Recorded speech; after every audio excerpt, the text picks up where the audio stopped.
안녕하세요. 캘거리 부동산 관련 최신 정보를 소개하는 손정훈입니다.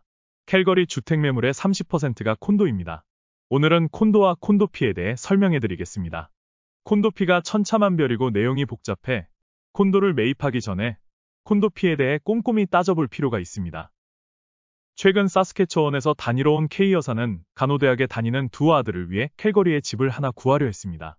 부동산 사이트를 부지런히 검색을 해보니 애들이 실습 나가는 푸틸병원에서 가까운 보우강변 포인트 맥케이에 있는 콘도 하나가 눈에 들어왔습니다. 965스퀘어피트의 방돌, 화장실 뚫린 콘도로 리스팅 가격이 39만 불이었습니다. 그런데 특이한 것은 콘도피가 월 926불이나 되었습니다. 모기지에 콘도비까지 매달 내야 할 돈을 따져보는데 애보다 배꼽이 더 커다는 생각도 했습니다.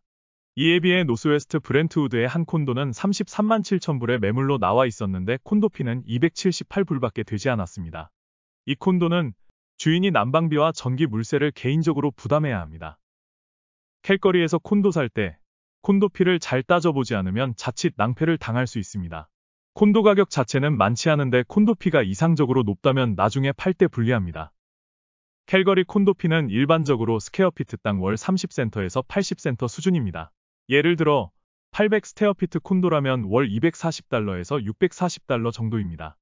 콘도 유형으로 보면 소형 저층 콘도는 월 200달러에서 400달러, 일반 중형 콘도는 300달러에서 600달러입니다. 그리고 30년 이상 오래된 콘도는 400달러에서 800달러로 생각해야 합니다. 럭셔리 고층 콘도는 500달러부터 시작해서 1000달러 이상입니다. 지난해 데일리 하이브 캘거리 조사에 따르면 캘거리 콘도 가운데 가장 비싼 콘도피는 2140불이고 가장 싼 콘도피는 191불로 나와 있습니다. 비싼 콘도피는 주거 면적이 넓을 뿐만 아니라 콘도 안에 수영장, 체육시설 등 여러가지 어메니티를 갖춘 공용실이 많기 때문입니다. 콘도피가 부담이 된다면 자신이 잘 이용하지 않는 수영장, 체육시설 등이 없는 콘도를 택하는 것도 좋은 방안입니다. 콘도를 구입할 때 단순히 가격이나 스퀘어피트 사이즈, 방과 화장실이 몇 개인지만 보고 덜렁 살 것이 아니라 콘도피를 중개인과 함께 꼼꼼히 따져봐야 합니다. 어느 콘도 소유주는 구입한 지 얼마 되지 않아 엘리베이터를 갈아야 한다며 1만 불을 내라고 해서 멘붕이 왔다고도 했습니다. 콘도 매물 정보 가운데 스페셜티에 들어가 콘도비가 얼마이고 어떤 요소가 포함되어 있는지를 반드시 확인해야 합니다. HOA 피라고도 불리는 콘도피는 콘도 소유주들이 공동으로 부담하는 관리비입니다.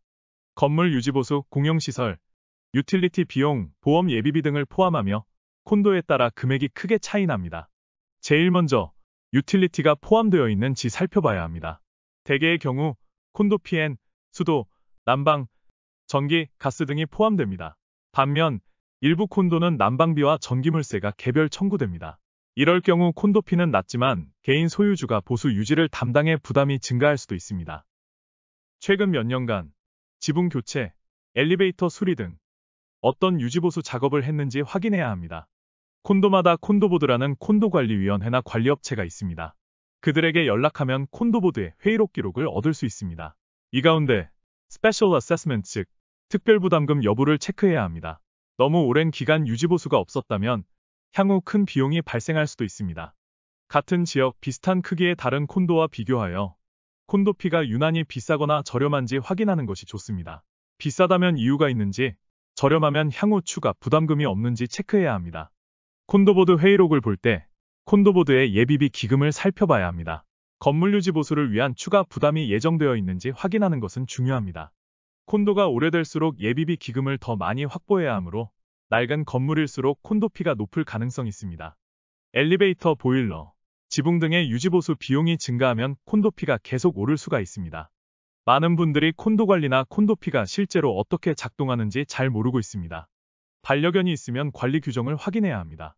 반려견 수나 몸무게 등에 제한을 두지 않는 콘도도 있지만 사우스 세톤 지역의 한 콘도의 경우 반려동물 한 마리를 허용하되 무게는 9kg 미만으로 제한하고 있습니다. 콘도를 사서 렌트를 줄 수 있지만 에어비앤비로 운영하려면 콘도보드나 관리회사와 상의해야 합니다. 주차시설이나 전기차 충전 시설의 규정도 중요합니다. 캘거리에서 일반적인 콘도용 타운하우스와 달리 콘도비가 없는 타운하우스도 있습니다. 콘도피가 없는 타운하우스가 최근 신규 주거단지에서 많이 분양되고 있습니다. 이 경우 개별 소유자가 외부 조경, 도로, 공용시설 등의 유지 보수를 직접 관리해야 합니다. 시청해주셔서 감사합니다.